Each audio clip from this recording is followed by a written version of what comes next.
নমস্কার সবাইকে। আজকে আমরা চলে গিয়েছি Agartala government college of GB হসপিটালে।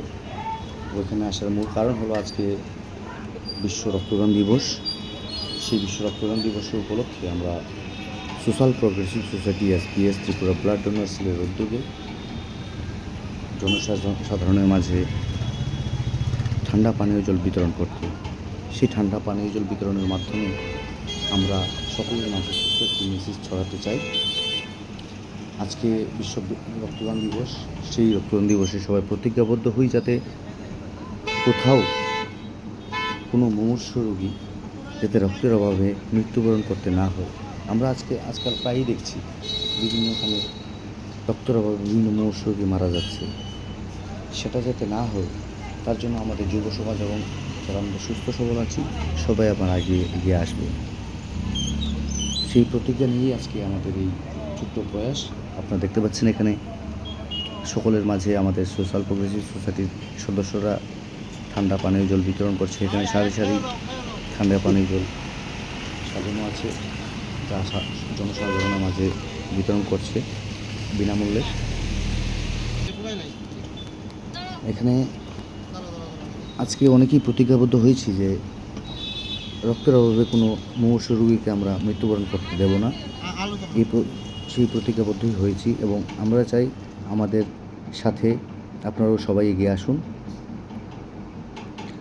এবং প্রতিজ্ঞাবদ্ধ হন যাতে আগামী দিন কোনো মুমূর্ষ রোগী যাতে রক্তের অভাবে। চলুন আমাদের সোশ্যাল প্রগ্রেসিভ সোসাইটির একজন বিশিষ্ট সক্রিয় কর্মী ওনার কাছ থেকে আমরা জেনে নিই যে আচ্ছা দাদা, আজকে আপনারা যে এখানে যে আমপানা বিতরণ করতেছেন, এটা মানে কী বিষয়ে, কী কারণে একটু করবেন? প্রথমত সবাইকে নমস্কার। আর আজকে বিশ্ব রক্তদান দিবস উপলক্ষে আমরা এসপিএসের পক্ষ থেকে, সোশ্যাল প্রগ্রেসিভ সোসাইটির পক্ষ থেকে আজকে আমরা এখানে আমপানার ব্যবস্থা করি। প্রচণ্ড গরম, তো আজকে রক্তদান দিবস, তো সেই উপলক্ষে আমরা রক্তদান করাই। আমরা কয়েক ইউনিট রক্তদান আমরা করাই এবং এখানে যারা রক্তদাতা ছিলেন ওনাদেরকে আমরা অ্যাপ্রিসিয়েশন দিই এবং এখানে আমপানাটা ব্যবস্থা করি গরমে যাতে মানুষ একটু নিরিহে পেতে পারে, তার থেকে একটু রেহাই দেওয়ার জন্য আমরা সেই আমপানা মেসেজ আপনারা দিতে চাইবেন? আমরা অবশ্যই একটা মেসেজ দিতে চাইব।